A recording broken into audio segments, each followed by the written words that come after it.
Hey guys, welcome back to Magic TV. My name's Craig. It is 9 o'clock. It's time for another video. And today we're actually, this video, if Michael's done his job right, which, you know, 50-50 at best, but if Michael's done his job right, this will be going up on Saturday. So we're not having a Talk Magic this week. Instead, I'm going to do an expose of MindBlox, which is my new trick. It's come out through Penguin Magic. It's available for pre-order, and it's going to go live on the 1st of March. On the 1st of March, all the units get sent out. We couldn't figure out another space in the schedule to put this in, so we've pushed the Talk Magic back to next week because I really wanted to do this. I've had a lot of people asking me about MindBlox, how it's different to Evoke, what the features are, what's built into it, absolutely everything.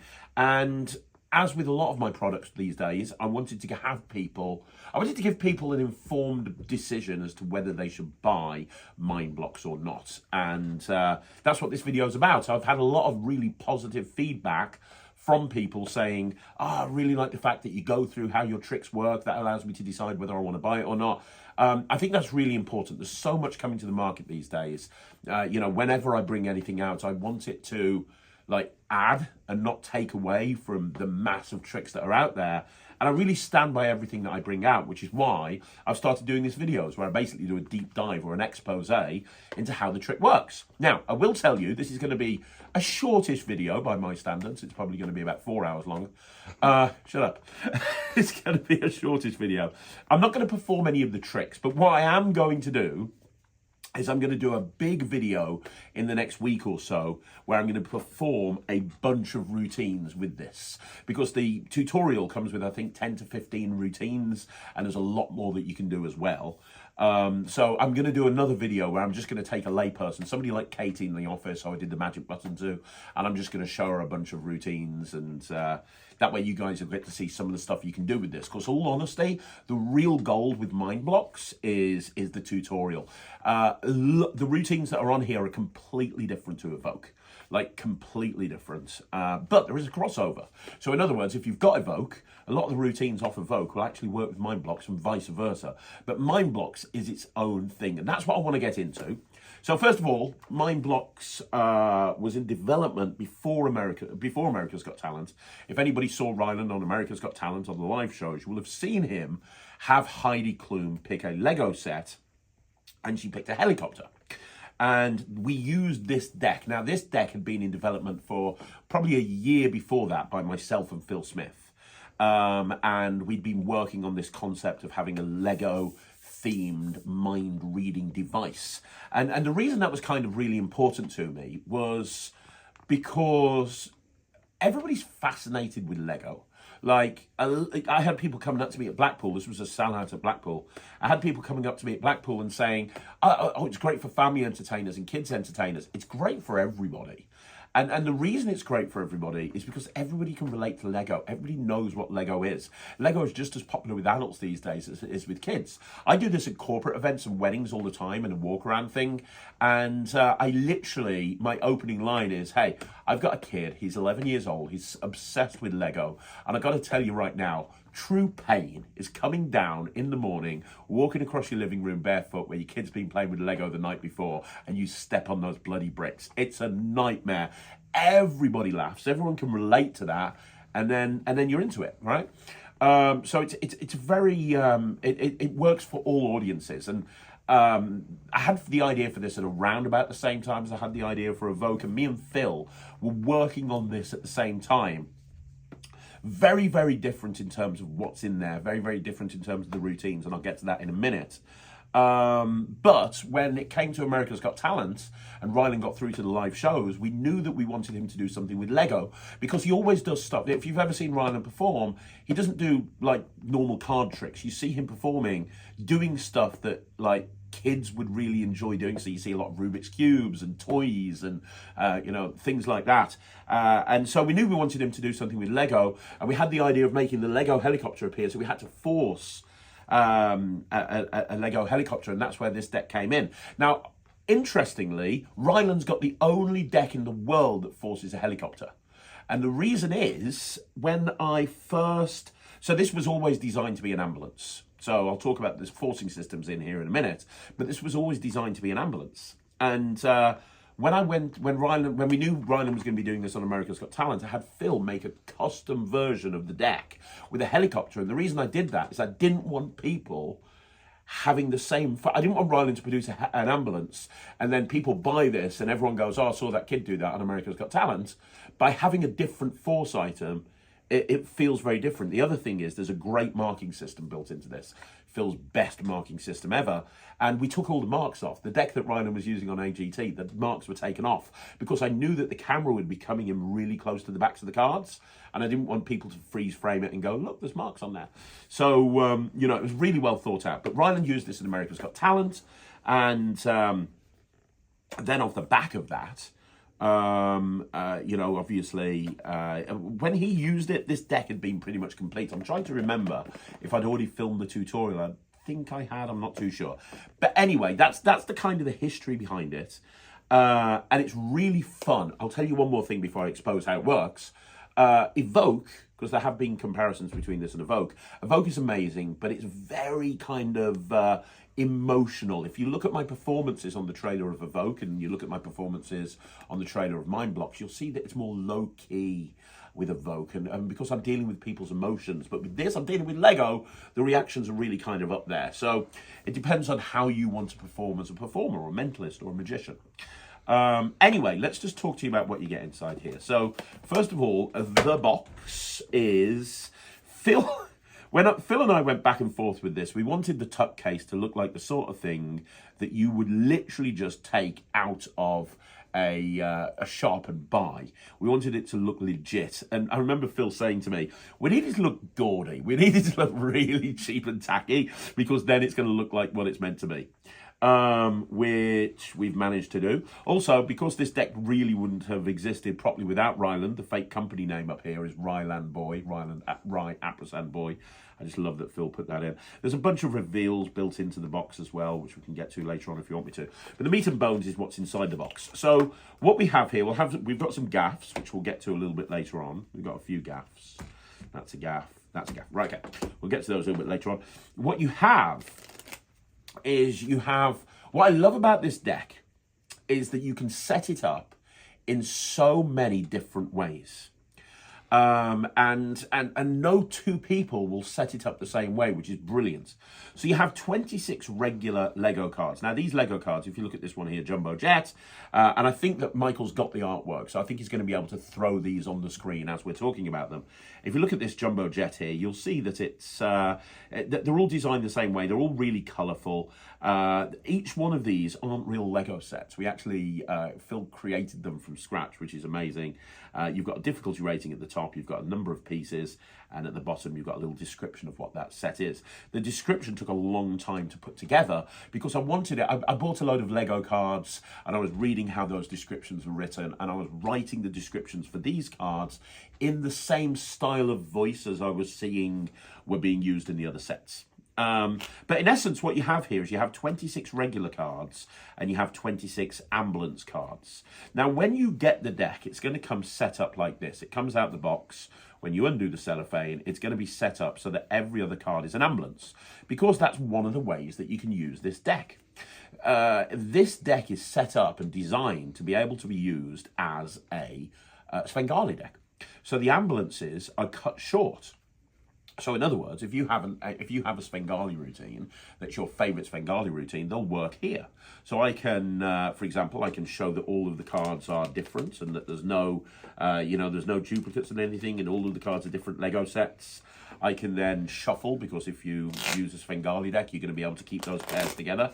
I can shuffle, I can do anything I want to. I can have them say stop, and wherever they say stop, this card here is always going to be an ambulance. This is set up to be a Svengali deck. Now, I should tell you, by the way, there's a ton of routines on the tutorial that use the fact that the cards can be set up as a Svengali deck, including a classic Svengali style routine. But I will tell you, this is actually the opener to my cabaret show, because this makes an incredible version of the baby gag. So if you know the baby gag, where you bring out a picture of a baby and on the other side it's got the actual celebrity they thought of, when I walk out on stage, I have a big envelope with a question mark on it. And inside, I've put a picture, and on one side, it's a load of bricks on a table. And on the other side, it's actually a picture of you know, a Lego ambulance. And what I do is I walk out on stage and I say, I give the envelope to someone, I talk about my kid loving Lego, blah, blah, blah, blah, blah. And I bring out these cards, I give them a shuffle, which I can do because obviously it's a Svengali deck. I show that they're all different designs and I have them say stop. So I have them say stop. And because it's a Svengali deck, I can say, look, that's that one there. Do you want to carry on or are you happy here? And if they want to carry on, they can. And then I show them the Lego set, it's an ambulance.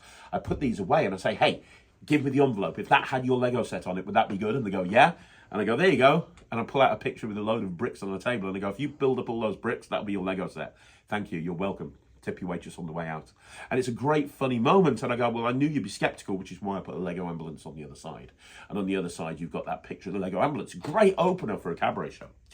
So if you want to have this set up as a Svengali deck, you can. You can do anything a Svengali deck would do. You can do any Lego set at any number. That's right. It's Craig Petty product. It's going to have any card at any number in it. Of course it is. But the nice thing about this is you don't have to use this setup as a Svengali deck. There's lots of different ways that you can actually set it up. And in actual fact, when I'm using this walk around and when Ryland's using this walk around, typically I don't use it as a Svengali deck. So I have it set up like this. So I have all of the ambulances separate and I have all of the other cards separate like this. And I put them together. And I'll show you exactly how I open up my set. I bring out an envelope, and you'll see this in the performances on the project. I bring out an envelope, and inside the envelope, I've got a card where there's loads of Lego on one side, and on the other side, there's an ambulance, right? I bring out a card, and I've actually got them printed onto my business cards, but by the by, it's not printed. It's not on my business cards, but they're printed from Vistaprint, and my phone number and my website address is at the bottom. Anyway, what I do is I give the envelope out at the very beginning, and I say, I want you to remember that before I've done anything, I gave you an envelope, and then I bring up the subject of Lego, I bring out the cards, and I talk about how all of these cards are different, and they're all different Lego sets, and I spread through to about the halfway point, and then I say to somebody, can you shuffle those cards for me? So they shuffle the cards. And I then turn to somebody else and I say, I tell you what, so I'm left with just the ambulances here. And I turn back to this person and I say, hey, you can pick one of these. So they pick one of these and I say, look at it, remember it, put it away. We'll put those in the box, we'll get back to it later on. So these just get put to one side and forgotten about. So I've forced an ambulance at the very beginning, which is going to be my finale. Because at the very end of this set, and my walk around set with this is about 8 or 9 minutes long, when I finish my set, I'm going to point out the envelope which I gave them at the beginning, and then I've got the revelation of the ambulance in there. But it was a great way to force the ambulance because I've got these force cards, right? Now, if you don't want to use the force cards, you don't have to. You could just use these 26 cards. That's absolutely fine. I will tell you, I've got a routine that's on the project. If you know Gemini Twins, oh my God, this is the best version of Gemini Twins. Just get your ambulance cards. And when I do the performance videos, you'll see this. And just get a couple of the normal cards and put one on top, one on the bottom. Have those, in a box or have them in your pocket or something. And have a couple of blank cards, one that says quad bike, one that says Voyager spacecraft, and do Gemini Twins. So do the whole Gemini Twins routine. So they find the quad bike and the Voyager spacecraft. And when you say, I bet you thought all the other Lego sets are the same, you go, well, they are. All the other ones are ambulance. So there's a load of different ways you can use these force cards. But if you don't want to use the force cards and you want to use this like a Vogue, you can. Because what we have here is we have 26 cards that are all different Lego sets that work in a similar way to a Vogue, other than the fact that there's no stack. And let me explain why there's no stack. The reason I included the stack in a Vogue, and sometimes you don't need to use the stack, as anybody who's got a Vogue will tell you. But the reason why I included the stack is because the marking system is quite small, and you can see it really well. You put it down here on the table, you can see it very, very easily. But with a Vogue, it's more natural to have someone take a card, and then you cut and you look over here and you're looking at the second line down so you know what the card is they've taken, right? You don't need to do that with these. And the reason is the marking system can be read from the other side of the room. And how the marking, I think this is the best marking system that Phil's ever come up with. And this is just, I said this was a sellout at Blackpool. It sold when I just showed people the marking system.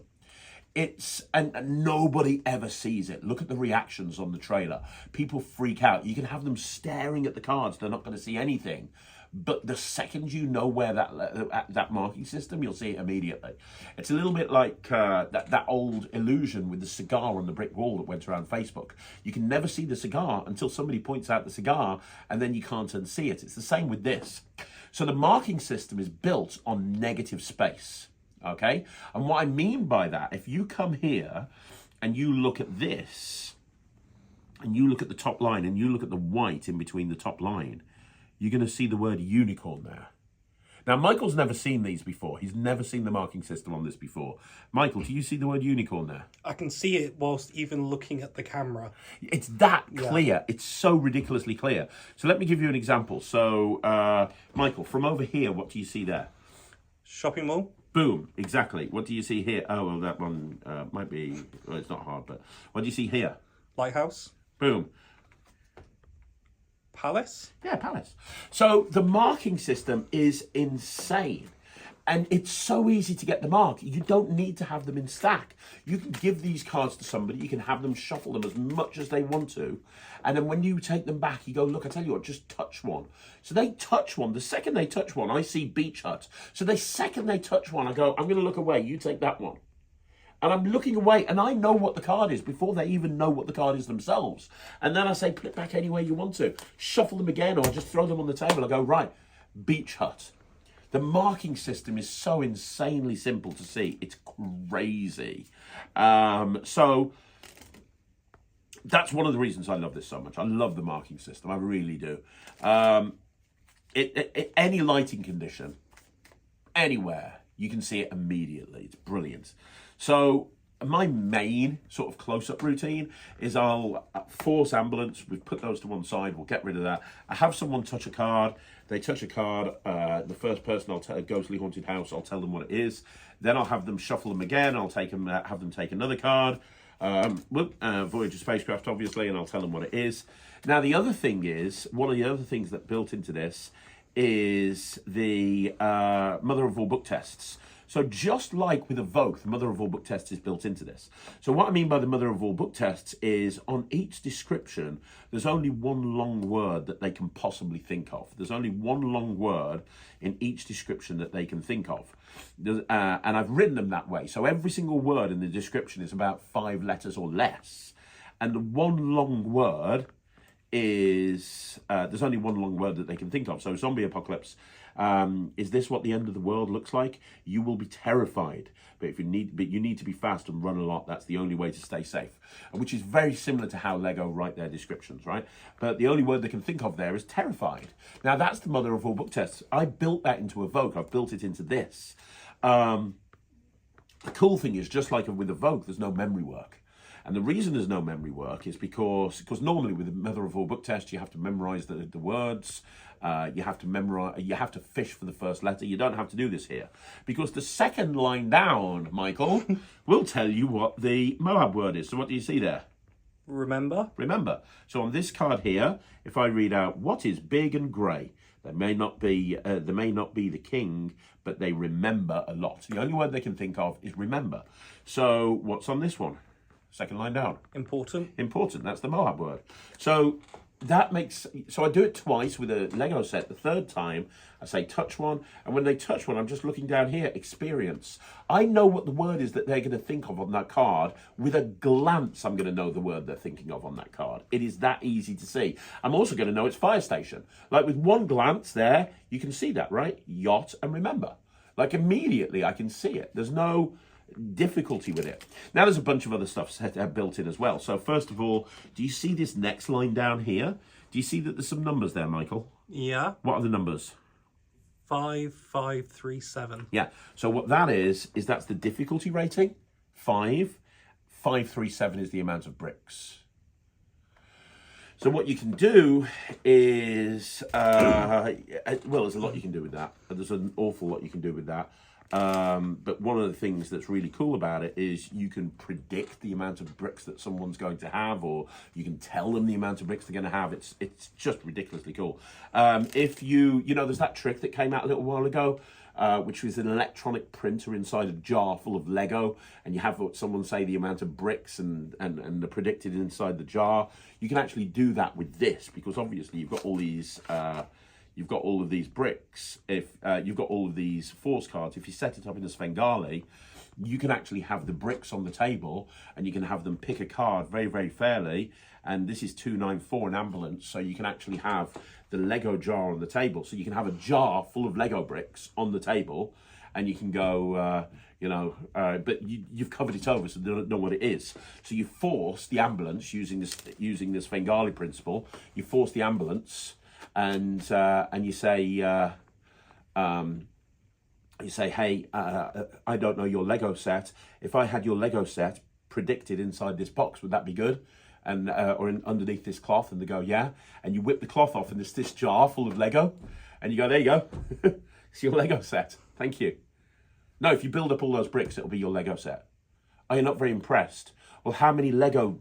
So you say, how many Legos? How many pieces are there in your Lego set? 294. Yeah, 294.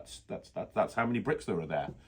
Oh, you think I'm kidding? I'm not. Look, and you've got a piece of paper on top of the bricks, and you unscrew the thing, and you go, look, there's a piece of paper there. It's been there from the beginning. And I open it up, and it rolls open, and it says there will be, there are 294 bricks in this set, and it will be an ambulance. So you can do that kind of prediction type thing, but without using any electronics. I got sidetracked. I do that a lot. I'm really sorry. I'm just really proud of this. So, but you can tell them the amount of bricks, and you can tell them the difficulty rating. Also, it's omnidirectional, which means that if these get mixed up like this, which they do when I'm performing, I'll be honest with you, it makes no difference, because what do you see there, Michael? Unbelievable. And Yeah, bought above it? donut shop. Donut shop, boom. But you turn it around this way, you get the same stuff. Yeah. So if the cards are mixed up, it's not like you have to go, hang on a minute. Which is great, and nobody sees the marks, because they just touch one and you give it them and you say, have a look at it. There's nothing to see. What else is to tell you? There's a load of stuff that's built into the fronts. One thing, this is Phil Smith's idea, which is great. All of these Lego sets have different amount of pieces: 375, 348, 591, but all of those numbers add up to 15. Every single one. So 5 plus 9 plus 1 is 15. 4 plus 2 plus 9 is 15, which is used for a couple of different things, couple of different routines. There's a book test in there, which is amazing. I'll show you that on the video next, that I do next week. But the other thing is, although these aren't designed to be set up in stack, I thought that I wanted to give people the option to set them up in stack. So if you want to set these up in an alphabetical stack, you can. I made these Lego sets so that each one starts with a different letter of the alphabet from A through to Z. So there's 26, and there's 26 sets. So you've got ambulance, beach hut, Christmas tree, so on and so forth. So you can set these up in stack if you want to. And I've thought this through, I really have. If you do set this up in stack, the Space Observatory is in the 15th position. And on the box, it talks about how it's a limited edition Space Observatory included. So that's designed for a routine if you do want to put it into stack as well. The nice thing about it is, if you're going to do, all of the routines are designed to be reset and examinable. So obviously all these are examinable, nobody's going to find a thing. But if you do the routine I suggested where you predict the ambulance at the end, these cards they're left with, they can examine everything, and at the end you just take these cards out. You've still got your ambulance cards in there. You put these on the face like that, and you're reset, ready to go again. So it's an instant reset. There's no table. You can perform it anytime, anywhere. If you want to do it as a full deck, you can. If you just want to take the 26 cards out and put them in a leather case, like a lot of people are doing with Evoke, you can do that as well. I'll talk about these. We've included a couple of gaffs with us as well. So there's a nice reveal card. So if you want to reveal the ambulance, you can reveal the ambulance. That's quite a nice reveal card. You get an extra ambulance as well. You also get this. This is really cool. It's designed for I thought, as the deck is designed to force an ambulance, this is a double facer with an ambulance on one side and the ambulance missing on the other side. So if you get yourself a little toy ambulance, you can force ambulance. You can have this set up as a Svengali deck, have this on top with the double backer on top. I'm not going to go into the routine now, but you have somebody think of ambulance, and you take the card and then you pop the ambulance off, and you're left in this situation where the ambulance has come off. That's quite a nice little double facer. And you've got this. This is a double backer, and I do love that Phil marked the double backer with the words double backer, just a double backer. So, which shows you the level of the level that Phil goes to when he's actually working on a project. But yeah, that's everything you need to know about that, about MindBlox. There's a ton of different ways of doing it. I'll be honest with you, the real gold is in the tutorial. There's so many different routines that you can do in this tutorial, both for stage and close-up, because there's so many different ways you can use this. As opposed to being 26 cards, it's 52. So using that forcing system, there's so many different ways you can use it. But you know, it's available from Penguin Magic. I am super proud of it. Any questions that you've got, let me know down below, or ask them in the Q&A, and I'll get to it next on the next Q&A. And next week, I'm going to grab a layperson, probably Katie. Everybody likes Katie, don't they? I'll grab a layperson, and I will perform a bunch of routines with MindBlox as well, so you can see exactly what it does and exactly how the routines play out. If you've got any other questions, please let me know down below. Let me know what you think of the product down below. And don't forget, you want to see more videos like this, like the video, subscribe to the channel. I will be back again tomorrow with 2 videos. There's going to be a Q&A on Sunday. There's going to be a review show special of something. I don't know what. We'll figure it out later. There's going to be a review show special. Michael's getting overloaded. He just doesn't know. He told me the other day that he had to clear 5 terabytes of video of me off his hard drive. He's just got like, you know, it's like, it's ridiculous. So Michael's all over the place. I don't know what's going up, but we'll have a video going up. But yeah, I'll be back again very, very soon. Join the Nectrix because, you know, please. And got no other reason. Please join the Nectrix. And I'll see you again soon. Thanks for watching. My name's Craig from Magic TV.